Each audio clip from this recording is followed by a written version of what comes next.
শুভ সন্ধ্যা sir. আমার নাম MS Sreedharan. আমি একজন ব্যাংক অফিসার। আমার উপার্জনটা ব্যাংক থেকে, মানে ব্যাংকের আসল আয় বা সুদ থেকে। আমার কিছু মুসলিম বন্ধু আছে যারা খুবই নিয়ন্ত্রিত। এমনকি আমার বাসায় খাবার বা চা খাওয়া তারা মনে করে যে এটা ব্যাংকের আসল উপার্জন, অর্থাৎ সুদের থেকে আসে।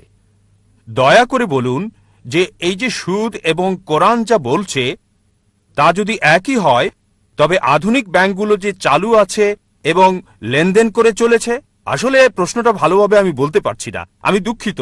আমি ব্যক্তিগতভাবে পেশাগত অনেক সমস্যায় আছি, মানে লেনদেন বা আমার মুসলিম বন্ধুদের সাথে টাকা পয়সা লেনদেন করা এসব বিষয় নিয়ে, কারণ তারা বলে এটা সুদের সাথে সংশ্লিষ্ট। দয়া করে বিস্তারিত বলবেন। ভাই একজন অমুসলিম ব্যাংকে চাকরি করেন আর প্রশ্ন করলেন যে মুসলিমরা কেন এত কঠোর, তার বাসায় আসে না, কারণ তার উপার্জনটা হচ্ছে সুদের। আর ইসলাম সুদের ব্যাপারে কি বলে? এক্ষেত্রে তিনি টাকা পয়সা লেনদেন করতে গিয়ে খুব সমস্যায় আছেন। ভাই, আরবি শব্দ হলো রিবা। রিবা মানে সুদ এবং অতিরিক্ত আদায়। কিছু লোক মনে করে যে রিবা দিয়ে সুদ বোঝায় না, আসলে সুদ এবং অতিরিক্ত চার্জ দুটোই বোঝায়। সুদ মানে ডিকশনারি অনুযায়ী টাকা উপার্জন, টাকা ধার দেওয়ার মাধ্যমে।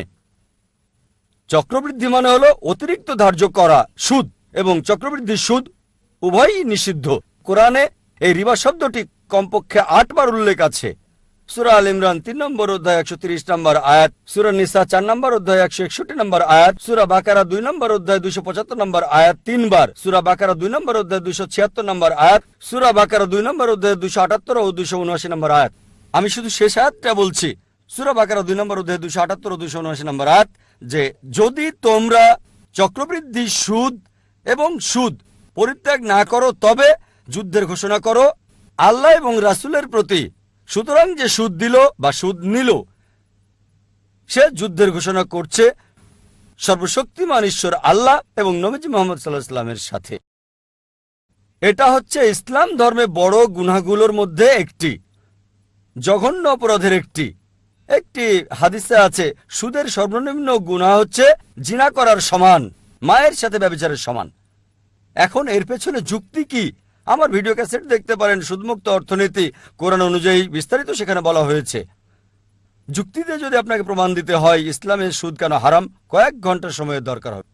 এখন সম্ভব নয়, কিন্তু সংক্ষেপে বলতে গেলে কেন সুদ নিষিদ্ধ, কারণ এটা ধনীকে আরো ধনী করে এবং গরিবকে আরো গরিব করে।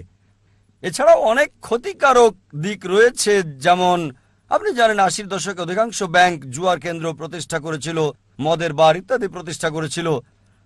আর ইসলামে আমরা মুনাফা এবং ক্ষতি বন্টনে বিশ্বাস করি।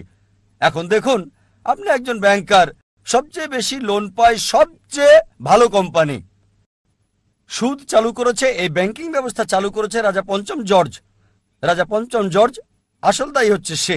অতীতে এমনটা ছিল না, কিন্তু বর্তমানে ধনীরা আরো ধনী হচ্ছে। একজন দরিদ্র লোক লোন তুলতে গেলে তার জন্য খুবই কঠিন। দেখা হয় তার কি কি সম্পদ আছে, তার উপার্জন কত। এজন্য একজন দরিদ্রের পক্ষে লোন পাওয়া খুবই কঠিন। আর যদি আপনি বড় বড় কোম্পানিগুলো দেখেন, সবচেয়ে বড় কোম্পানি তারা শর্তমুক্ত কোম্পানি। এজন্য এখন আমরা দেখছি স্টক তালিকা হচ্ছে। জানেন অনিল আম্বানি, তিনি রিলায়েন্স পাওয়ার চালু করেছেন। কতগুলো? 1.1 লাখ কোটি। যা প্রত্যাশা করেছিল তার চেয়ে শতগুণ বেশি পেয়েছে। কোনো ব্যাংকই তাকে এত টাকা দিতে পারবে না। তিনি কি করেছিলেন? তিনি চালু করেছেন স্টক। স্টকটা কি? এটি ইসলামিক পদ্ধতি, লাভ লোকসান বন্টন, ঠিক? আর সুদ, এটা হারাম, কারণ অনেক নেতিবাচক দিক আছে। ইসলামে মুনাফা এবং লোকসান সমবন্টনে বিশ্বাস করি। আপনি শেয়ার কিনেছেন, কোন কোম্পানির শেয়ার কিনলেন, যদি লাভ হয় আপনি লাভ পাবেন, যদি লোকসান হয় আপনাকে বহন করতে হবে। নির্দিষ্ট করা নাই 8%, 9%। অনেকে এইভাবে অনেক টাকা পায়। আর তারা যেটা করে তা হলো শেয়ার ছাড়ে। যদি আপনি শেয়ার কেনেন হালাল কোনো কোম্পানির, যেটা মদের কোম্পানি নয়, ব্যাংক নয়, বা কোনো হারাম কর্মকাণ্ডের নয়, তবে সেটা বৈধ। সুতরাং আমরা ইসলামে লাভ লোকসান বন্টনে বিশ্বাস করি। অনিল আম্বানি চালু করেছেন, প্রত্যাশার চেয়ে শতগুণ বেশি পেয়েছেন, ঠিক? 1.1 লাখ কোটি। একই সময়ে পেয়েছে প্রত্যাশার চেয়ে 10 গুণ বেশি। কেন? লোকজন ভাবছে যদি অনিল আম্বানির সাথে বিনিয়োগ করি নির্দিষ্ট পরিমাণে 8, 9 বা 10% পাবো না, হয়তো পাবো 20, 30 বা 50%। আপনি জানেন যেহেতু আপনি ব্যাংকার, যৌথ ফান্ডে জিএম বেসিক 1 নম্বর 116% এক বছরে। এ কারণে ইসলামে আমরা লাভ লোকসান বন্টনে বিশ্বাস করি। আর এজন্যই রিবা, নির্দিষ্ট সুদ, নির্দিষ্ট টাকা ধার দেওয়ার মাধ্যমে নির্ধারিত পরিমাণ উপার্জন হারাম। বিস্তারিত জানতে আমার ভিডিও ক্যাসেট দেখতে পারেন। কোরআনের বর্ণনায় সুদমুক্ত অর্থনীতি। এ কারণে যদি আপনি আপনার ব্যাংকে প্রচলিত ব্যবস্থা থেকে ইসলামিক ব্যবস্থায় রূপান্তর করেন, ইনশাল্লাহ আপনি মুসলিম কাস্টমার পাবেন, ইনশাল্লাহ।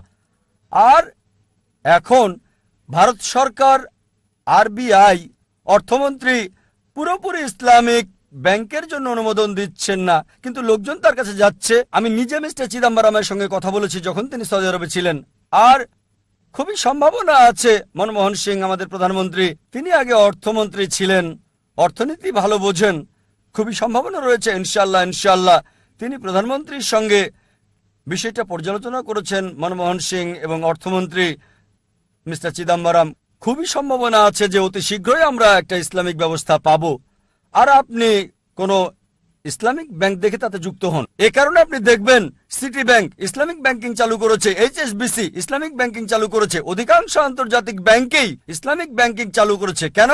কারণ তারা দেখেছে তারা অধিক মুনাফা পাবে এবং গ্রাহকদেরও বেশি মুনাফা দিতে পারবে। এটা ইসলামিক।